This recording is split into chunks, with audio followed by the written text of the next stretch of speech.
Hello all. आज हम लोग स्कैपुला पढ़ेंगे। Scapula is the bone of your pectoral girdle.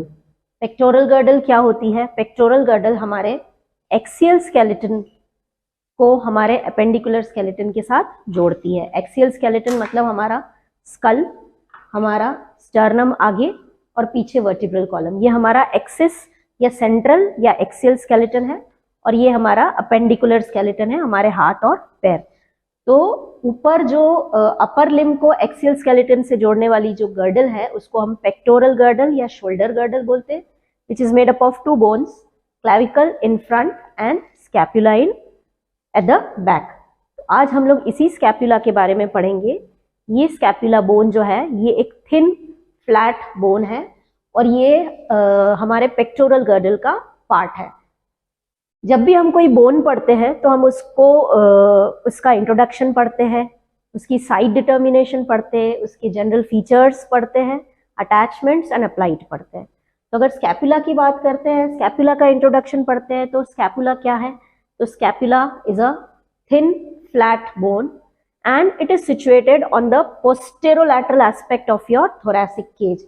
ये हमारा जो थोरैसिक केज है उसके पोस्टीरियर में, posterior and lateral aspect. Lateral aspect मतलब ये जो हमारा शोल्डर है, शोल्डर के पीछे, तो पीछे भी हो गया और साइड में भी हो गया।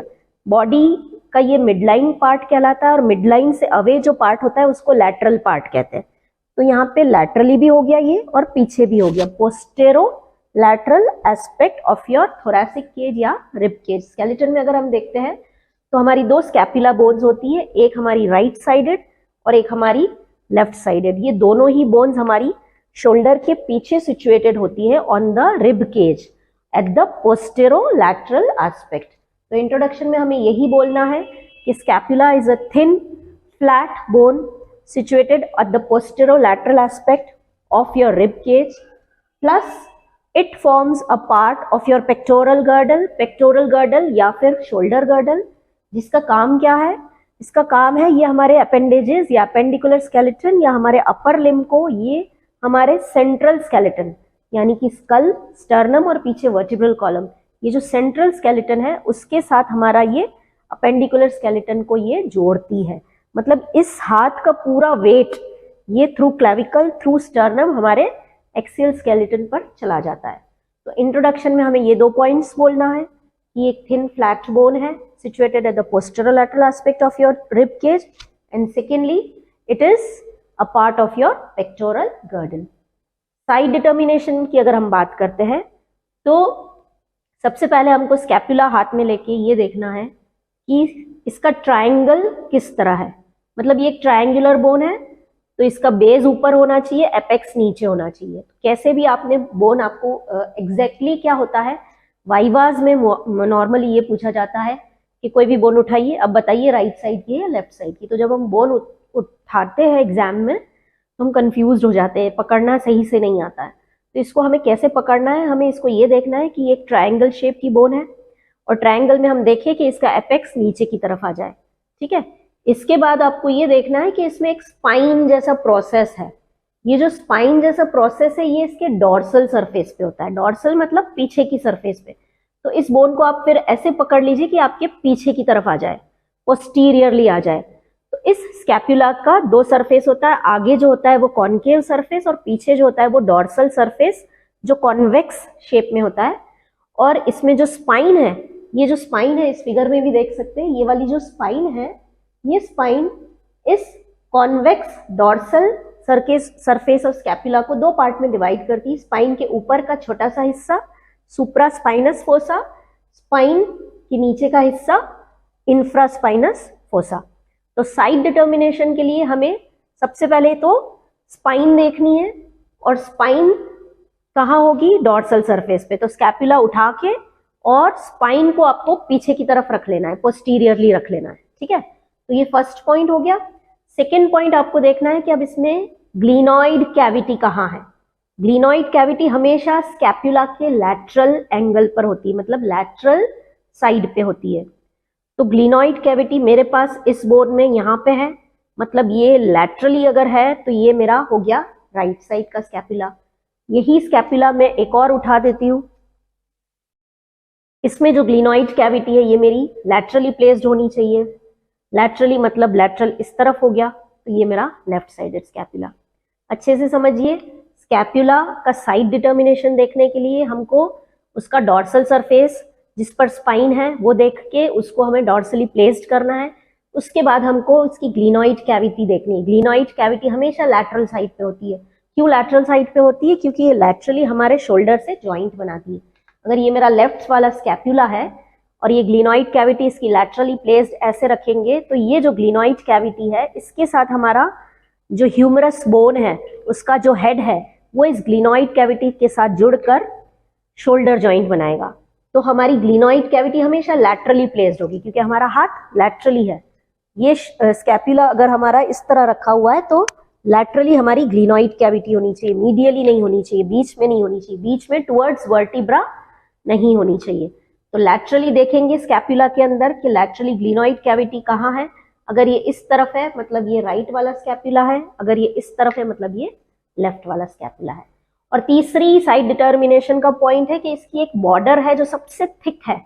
ये जो थिकेस्ट बॉर्डर है ये इसकी लैटरल बॉर्डर है, मतलब ग्लिनॉइड कैविटी के जस्ट नीचे जो बॉर्डर रन करती है सबसे थिक बॉर्डर है स्कैपुला की, थिकेस्ट बॉर्डर। इससे भी हमें स्कैपुला का साइड पता चलता है कि राइट साइडेड है या लेफ्ट साइडेड है। राइट साइडेड में लैटरल बॉर्डर इस तरफ आएगी, लेफ्ट साइडेड में लैटरल बॉर्डर इस तरफ आएगी।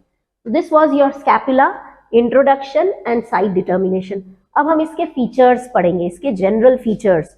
जनरल फीचर्स यानी कि ये किस तरह की बोन है, इसकी कितनी बॉर्डर्स है, कितने सरफेसेस है। तो क्योंकि ये एक थिन फ्लैट बोन है, इसके दो सरफेसेस है। एक है कोस्टल सरफेस जो कॉनकेव है ना। ये कॉनकेव सरफेस या कोस्टल सरफेस, कोस्टल सरफेस इसलिए बोलते हैं क्योंकि ये रिब्स पर रखा गया है। इसके जस्ट नीचे कोस्टल यानी कि रिब केज है। Coastal word is used for ribs, तो इसलिए इसको कोस्टल सरफेस भी कहते हैं। इसके ऊपर रिजेस भी बनी हुई है, ये रिब्स यहां से पास हो रही है इसलिए ये रिजेस इस तरह से बनी हुई है। तो इस कोस्टल सरफेस को concave surface, coastal surface plus सब स्कैपुलर सरफेस भी बोलते हैं। सब स्कैपुलर सरफेस इसलिए बोलते हैं क्योंकि यहाँ पे एक मसल आती है जो यहाँ से ओरिजिन होती है जिसका नाम है सब स्कैपुलरिस मसल। देन इसका डॉर्सल सरफेस, इसका जो डॉर्सल सरफेस है जो मैंने पहले भी बताया कि वो कॉन्वेक्स होता है, इस तरह से कॉन्वेक्स होता है। ये डॉर्सल सरफेस का ही व्यू है, ये कॉन्वेक्स होता है और इसके ऊपर एक स्पाइन होती है। ये इस तरह से जो स्पाइन बनी हुई है, this is the spine. This spine divides the dorsal convex surface into two parts. Superior part above the spine is called supraspinous fossa and area below the spine is called infraspinous. Spine के नीचे infraspinous fossa, supraspinous fossa, उसी नाम की muscles निकलती है। supraspinatus muscle from the supraspinous fossa and infraspinatus muscle from the infraspinous fossa. तो दो surfaces, coastal surface and dorsal surface. इस दो फोसा, सुप्रास्पाइनस फोसा और इंफ्रास्पाइनस फोसा के बीच में एक कनेक्शन होता है। ये जो कनेक्शन है ये एक नॉच जैसा कनेक्शन है, इसको बोलते हैं स्पाइनोग्लिनॉइड नॉच। स्पाइनोग्लिनॉइड नॉच ये यहाँ कहीं पर होती है इस फिगर में।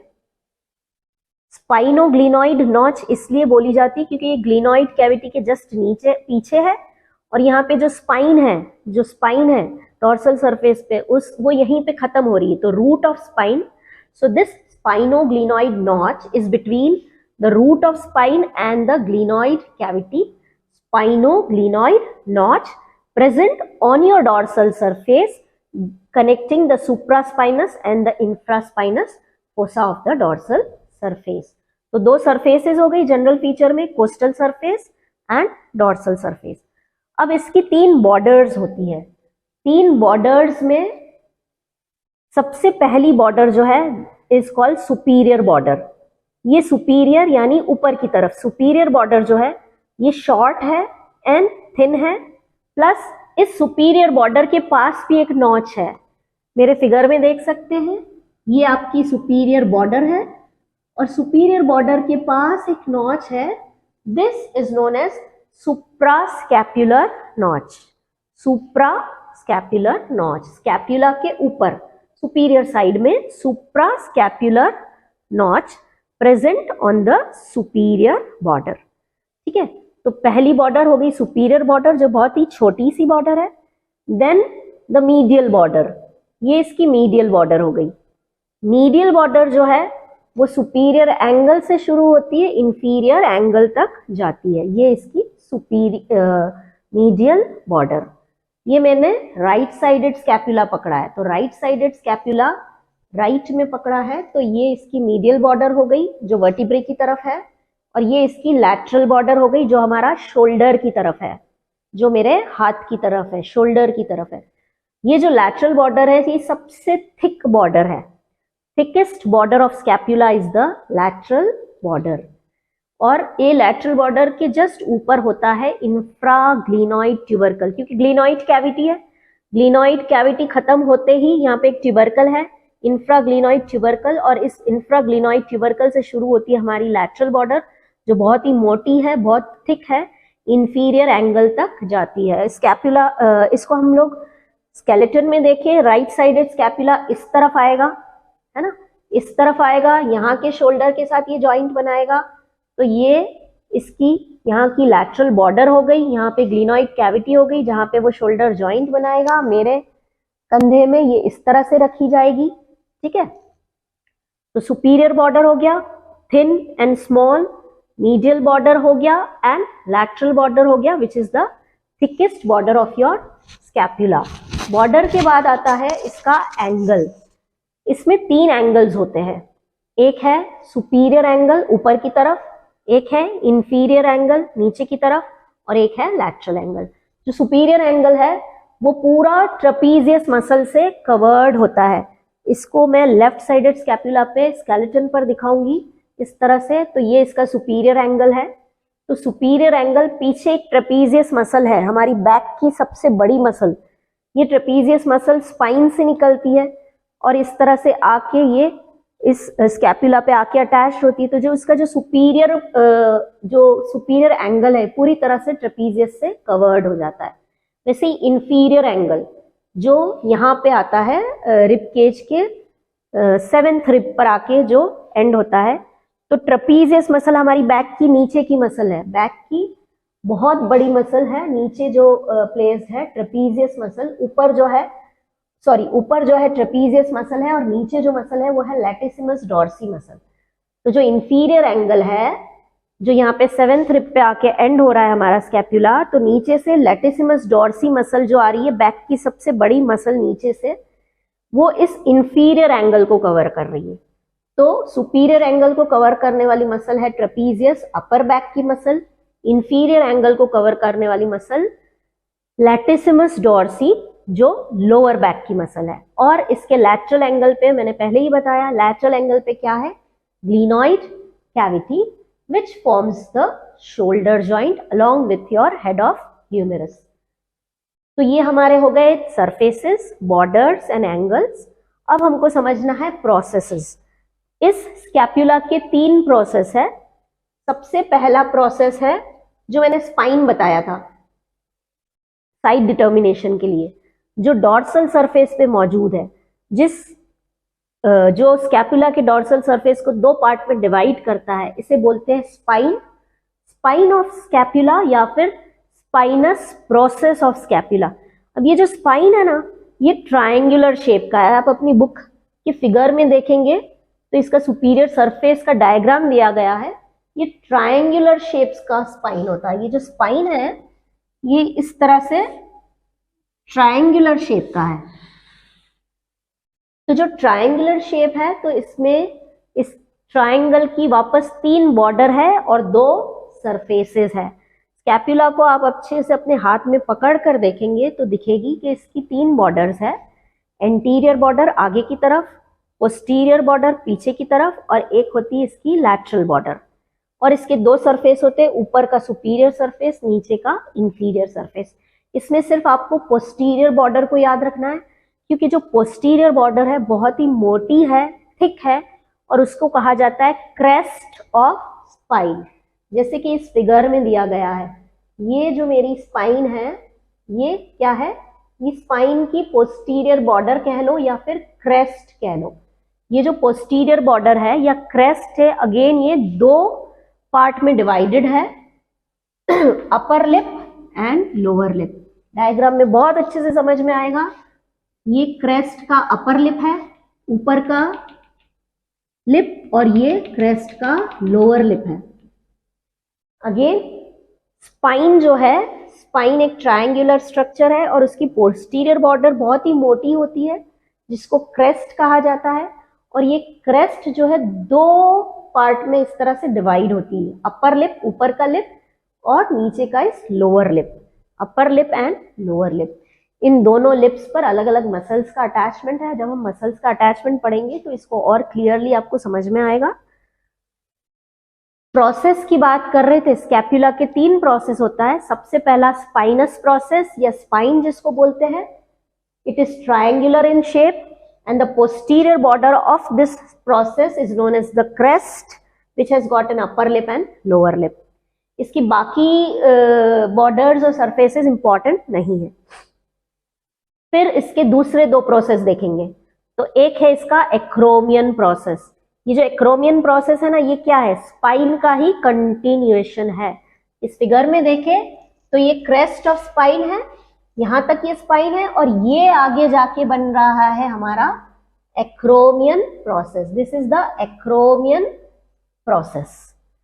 स्कैपुला में, स्केलेटन में देखें तो ये होता है एक्रोमियन प्रोसेस। और अगर हमारी बॉडी में देखें तो एक्रोमियन प्रोसेस एग्जैक्टली कहाँ होता है, हमारा शोल्डर का टिप। फील करेंगे जब हम हमारे शोल्डर को, तो यहाँ पे जो टिप फील हो रहा है, जो एक बोन हड्डी फील हो रही है शोल्डर के टिप पर, that is nothing but your acromion process. ये जो स्कैपुला है, स्कैपुला की जो ये स्पाइन है, spine continues as the acromion process. This acromion process is the tip of your shoulder joint. और इसी एक्रोमियन प्रोसेस के साथ हमारा क्लेविकल जॉइंट बनाता है। जब हमने क्लेविकल पढ़ा था तो हमने देखा था कि क्लेविकल के 2 एंड होते हैं, मीडियल और लैटरल। मीडियल एंड स्टर्नम के साथ जॉइंट बनाता है, स्टर्नो क्लेविकुलर जॉइंट, और लैटरल एंड एक्रोमियन प्रोसेस, इसी एक्रोमियन प्रोसेस के साथ जॉइंट बनाता है एक्रोमियो क्लेविकुलर जॉइंट। इस एक्रोमियन प्रोसेस की मैं बात कर रही हूँ जो क्लेविकल के साथ जॉइंट बनाता है, एक्रोमियो क्लेविकुलर जॉइंट। और यही एक्रोमियन प्रोसेस आप फील कर सकते हैं अपने शोल्डर के टिप पर भी, ठीक है। तो ये हो गया एक्रोमियन प्रोसेस। इस एक्रोमियन प्रोसेस को भी अगर अच्छे से गौर से देखा जाए तो इसकी 2 बॉर्डर है, lateral border, medial border, 2 surface है, superior surface and inferior surface. Last process is the coracoid process. Coracoid process ये स्कैपुला के आगे की तरफ आता है। स्केलेटन में देखें तो आगे आता है कोराकॉइड प्रोसेस। बॉडी में हमारे देखें तो यहाँ इस तरफ, स्कैपुला तो पीछे है, लेकिन ये जो कोराकॉइड प्रोसेस है ये आगे पॉइंट फील होती है, आगे की तरफ आती है कोराकॉइड प्रोसेस। और ये कोराकॉइड प्रोसेस को अगर हम गौर से देखते हैं तो ये कौवे की चोंच की तरह दिखती है, क्रोज बीक। ग्रीक में क्रो की जो बीक होती है उसको कोराकॉइड बोलते हैं, इसीलिए इसका नाम पड़ा है कोराकॉइड प्रोसेस, ठीक है। सो स्कैपुला के जनरल फीचर्स को अगर क्विकली वापस देखें तो इसकी 3 बॉर्डर्स होती है, superior border, medial border, lateral border. इसके 2 सरफेस होते हैं, coastal surface concave, dorsal surface convex. इसके 3 एंगल्स होते हैं, superior angle medially placed and superiorly placed, lateral angle placed laterally and inferior angle. और इसकी 3 प्रोसेस होती है, acromion process, coracoid process and spinous process. Spine has a posterior border which is also known as the crest of the spine, which is very thick and it has got 2 lips, upper lip and lower lip. So ये 3 process ही general features में थोड़े से tough है। क्यों? क्योंकि बाकी सारी चीजें तो बहुत इजी है, 3 बॉर्डर्स बहुत ही easy, superior border, medial border, lateral border, surface easy है, concave surface, dorsal surface, angles easy है, superior angle, inferior angle, lateral angle जहाँ पे ग्लिनोइड कैविटी होती है। लेकिन प्रोसेस ही टफ है। प्रोसेस में सबसे आगे की तरफ कोराकॉइड प्रोसेस, पीछे की तरफ एक्रोमियन प्रोसेस, और एक्रोमियन प्रोसेस के नीचे जो है वो स्पाइनस प्रोसेस। ठीक है, तो ये हो गया इसका जनरल फीचर्स। अब हम बात करेंगे attachments, attachments of the muscles.